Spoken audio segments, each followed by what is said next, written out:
Halo Sobat BM Bercerita. Assalamualaikum warahmatullahi wabarakatuh. Kasus pembunuhan ini pernah viral, menimbulkan keprihatinan dan kegeraman publik. Terjadi sangat ironis, sang suami yang baik bekerja keras membanting tulang demi keluarga yang merupakan korban perselingkuhan, sekaligus menjadi korban pembunuhan yang dilakukan lelaki selingkuhan istrinya. Sang istri yang doyan eksis di medsos dan selingkuhannya enak-enak di kamar di rumah kontrakan mereka. Sementara suami panas-panasan, dari subuh pulang larut malam demi mencari nafkah. Mirisnya, selama setahun perselingkuhan dilakukan di depan anak-anaknya. Sebelum lanjut ke cerita, silakan disubrek dulu. Mahasurya Yusi Widiguna atau biasa dipanggil Yusi 33 tahun. Warga desa Sumberkalong, Kecamatan Wonosari, Kabupaten Bondowoso, Jawa Timur. Yusi lahir di Surabaya pada 24 Agustus 1989. Yusi adalah sosok yang tekun dan pekerja keras. Yusi menjalin hubungan asmara dengan seorang wanita bernama Indira Pagaswati yang saat kasus ini terjadi, Indira berusia 29 tahun. Indira yang berparas cantik serta menarik membuat Yusi jatuh cinta dan memantapkan hatinya pada wanita itu. Yusi yang dikenal sebagai pria yang baik dan humoris membuat Indira selalu merasa nyaman dan bahagia di dekatnya. Setelah menjalin hubungan asmara selama beberapa waktu, akhirnya Yusi bertekad untuk melamar kekasihnya itu. Keduanya menikah di Bondowoso dan menjalin rumah tangga dengan bahagia sampai sebelum terjadi peristiwa ironis terhadap Yusi.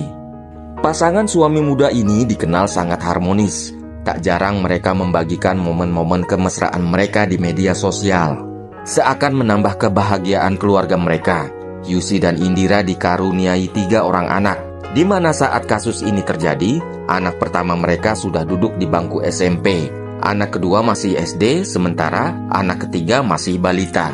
Setelah menikah dan memiliki anak pada tahun 2021, Yusi yang tinggal di rumah keluarga akhirnya membawa istri serta ketiga anak mereka untuk tinggal di sebuah rumah kontrakan di seputaran kota, tepatnya di Jalan Kolonel Sugiono, Gang Jambu, Kelurahan Kademangan, Kecamatan Bondowoso. Yusi sangat bertanggung jawab kepada istri dan anak-anaknya. Dia mencintai mereka dengan tulus dan sepenuh hati. Sebagai suami, Yusi mencintai dan selalu memanjakan istrinya. Dia begitu tulus dan berusaha memberikan yang terbaik kepada istri cantiknya itu.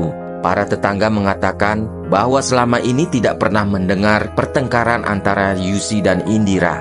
Sedangkan sebagai seorang ayah, Yusi dekat dengan ketiga anaknya. Dia selalu melindungi anak-anaknya dan bekerja keras untuk masa depan mereka. Sesibuk dan secapek apapun, Yusi akan selalu menyempatkan waktu untuk bermain bersama ketiga buah hatinya. Yusi bekerja sebagai driver ojek online untuk memenuhi kebutuhan hidup keluarganya. Sehari-hari Yusi bekerja banting tulang, dari pagi hingga kadang sampai larut malam untuk mendapatkan pelanggan. Sehingga dia bisa pulang ke rumah membawa penghasilannya untuk diberikan kepada sang anak dan istri. Di lingkungan pekerjaannya, para sesama driver ojol di sekitar Bondowoso mengatakan bahwa mereka mengenal Yusi sebagai sosok yang baik hati, ceria, suka bercanda atau humoris. Yusi selalu bekerja keras mengejar orderan yang masuk dengan semangat demi keluarganya. Selama bekerja, Yusi tidak pernah memiliki musuh. Dia suka bergaul dan memang memiliki banyak teman karena kepribadiannya yang baik. Sedangkan Indira selama sang suami pergi bekerja, sebagai seorang istri tentu saja menjadi ibu rumah tangga yang mengurus rumah serta ketiga anak mereka. Dan seperti kebanyakan orang pada umumnya, Indira juga aktif bermedia sosial setelah sang suami pergi bekerja dan dirinya telah mengurus rumah serta anak-anak. Di waktu luang, Indira akan bermedia sosial menggunakan ponselnya. Dia cukup aktif membagikan berbagai momen di media sosial serta berinteraksi dengan teman-teman online-nya. Dan tetapi, sayangnya, media sosial tersebut lambat laun malah membuat Indira menggatal. Sehingga disalahgunakan oleh Indira, yang nantinya akan menimbulkan tragedi mengenaskan yang tak pernah dibayangkan oleh keluarga maupun masyarakat sekitar. Semuanya bermula ketika pada awal tahun 2022, Indira kenalan dengan seorang pria bernama Budi Hartono berusia 31 tahun. Budi Hartono adalah seorang duda warga desa Wonosari, Bondowoso, yang sehari-hari bekerja sebagai pedagang buah di Wonosari. Indira yang memiliki paras cantik dan menarik, sering pamer foto-foto dirinya di media sosial pribadinya. Hal itu membuat Budi kepincut kepada ibu 3 anak itu. Keduanya pun kemudian memulai obrolan dan berkenalan satu sama lain, yang lama-kelamaan menjadi obrolan yang bertukar perhatian satu sama lain. Yang awalnya keduanya hanya iseng chattingan di media sosial, akhirnya berubah menjadi rasa suka dan demen. Akhirnya tumbuh benih-benih cinta di antara keduanya yang makin menggatal. Seketika Indira seakan lupa bahwa dirinya sudah memiliki suami yang telah dinikahinya selama belasan tahun, serta memiliki 3 orang anak. Indira mengalami puber kedua dan jatuh cinta kepada Budi, pria yang baru dikenalnya hanya melalui media sosial. Bener-bener gatel ya. Singkat cerita, setelah beberapa waktu chat mesra di media sosial, akhirnya Indira dan Budi diam-diam mulai bertemu secara langsung. Tak tanggung-tanggung, pertemuan mereka dilakukan di rumah kontrakan Yusi dan Indira ketika Yusi sedang pergi bekerja sebagai driver ojol. Dan yang lebih parahnya lagi, pertemuan Budi dan Indira dilakukan di depan ketiga anaknya. Oh my god. Indira dan Budi mulai menjalin hubungan asmara sejak Januari tahun 2022. Pertemuan asmara keduanya selalu dilakukan di rumah kontrakan Yusi dan Indira. Bahkan mereka selalu hubungan badan di rumah kontrakan itu. What the...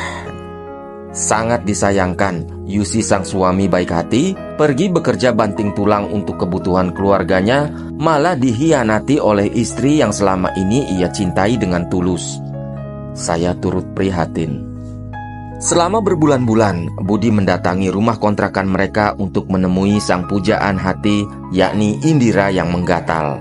Budi yang bekerja sebagai pedagang buah itu, setiap kali berkunjung juga mulai melakukan pendekatan kepada anak-anak Indira dengan membawakan mereka buah-buahan, khususnya buah salak. Bahkan saking seringnya ia berkunjung dan membawa buah salak, anak-anak Yusi dan Indira sampai memanggilnya dengan sebutan Om Salak. Entah apa yang Indira katakan kepada anak-anaknya tentang Budi. Namun yang jelas, anak-anaknya, khususnya si anak sulung yang sudah SMP, tidak pernah buka mulut kepada sang ayah tentang si Om Salak, yakni Budi.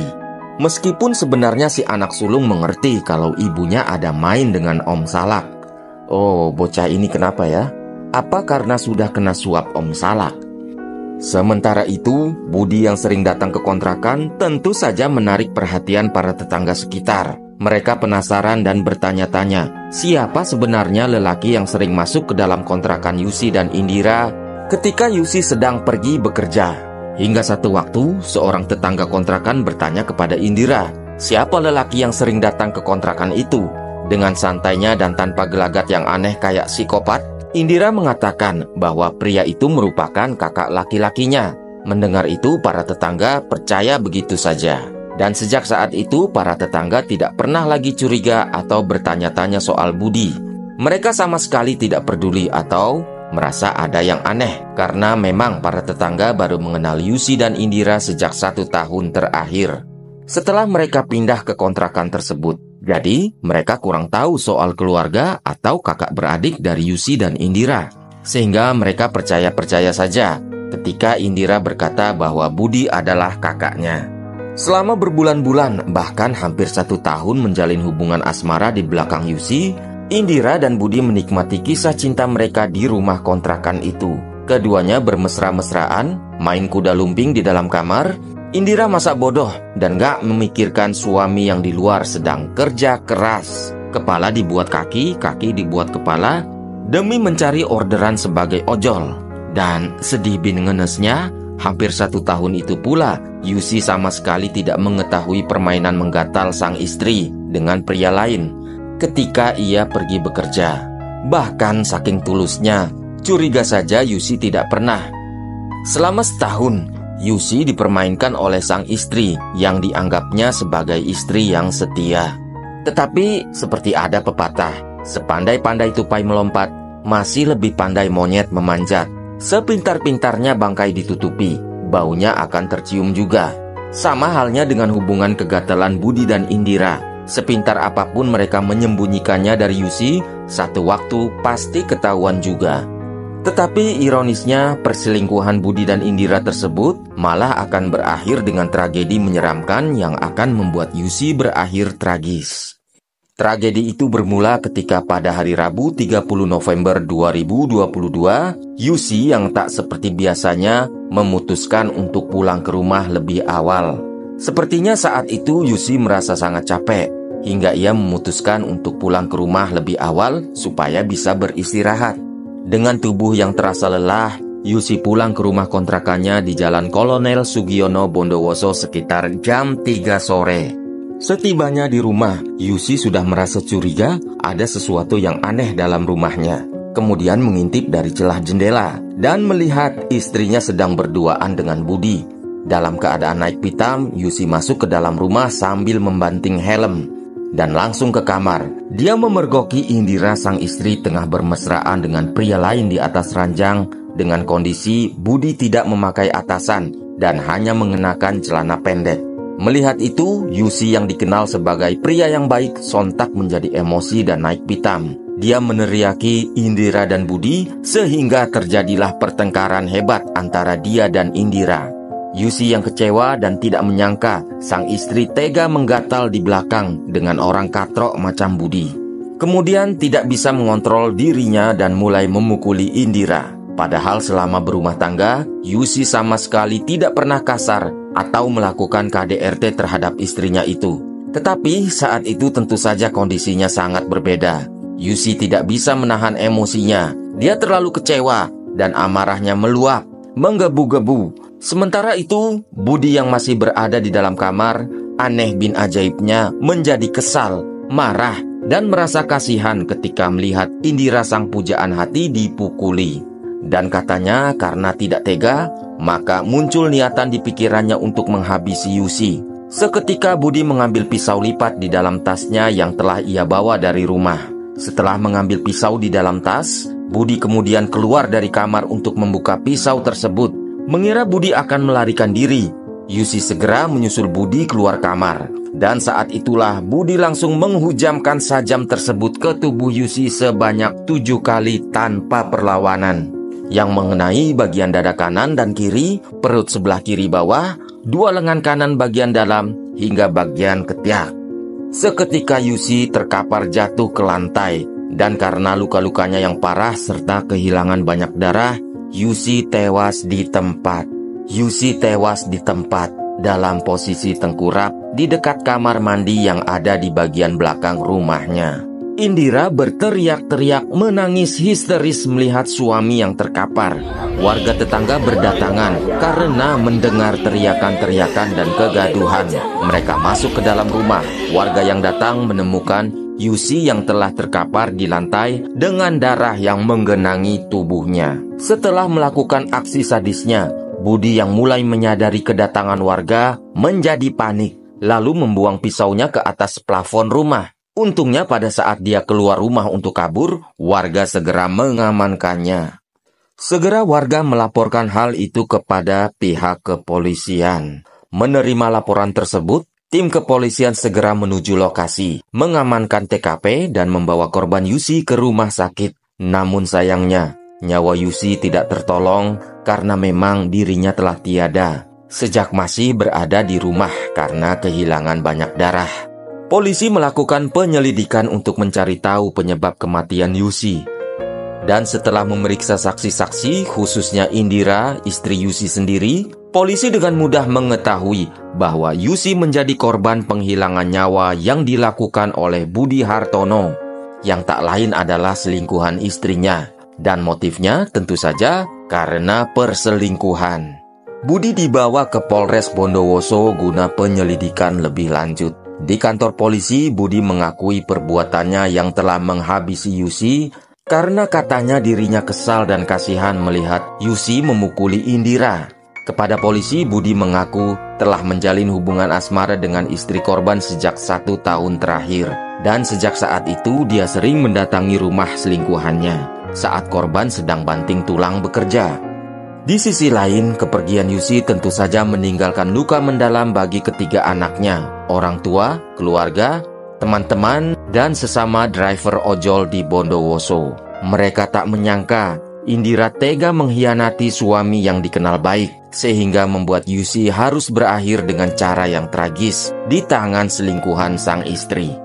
Kemudian usai menjalani otopsi di RSUD Dr. Kusnadi, jasad korban dibawa ke TPU Kelurahan Kademangan, Kota Bondowoso untuk dimakamkan.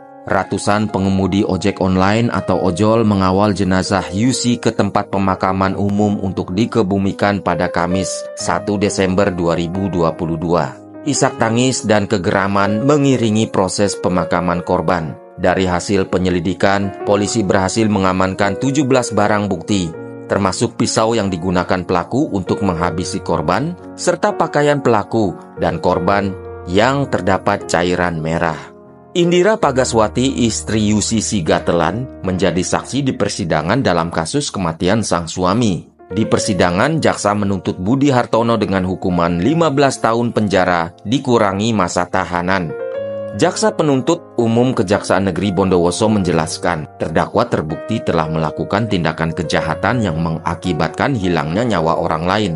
Meskipun begitu, katanya ada beberapa hal yang meringankan. Di antaranya pelaku terus terang mengakui semua perbuatannya serta bersikap sopan dalam persidangan dan menyesali perbuatannya. Tuntutan ini menurutnya sudah sesuai karena terdakwa secara sah dan meyakinkan bersalah. Sementara itu, kuasa hukum terdakwa yakni Nurul Jamal Habaib mengatakan bahwa mereka sengaja tidak melakukan banding atas putusan dari majelis hakim karena menurutnya vonis tersebut sudah sesuai dengan perbuatan yang dilakukan oleh pelaku. Menurut kalian, apakah setimpal hukuman yang diterima Budi? Dan apakah Indira pantas juga untuk dihukum? Kasihan sekali Yusi. Apapun alasannya, selingkuh memberikan luka hati yang menyayat karena hal itu telah menginjak-injak harga diri orang yang selama ini setia kepadamu. Terima kasih sudah menyimak video ini. Mohon maaf kalau ada kata-kata yang gak pantas, karena kuping ini jadi menggatal mendengar berita ini. Wassalamualaikum warahmatullahi wabarakatuh. Have a nice day, love your family, and bye-bye.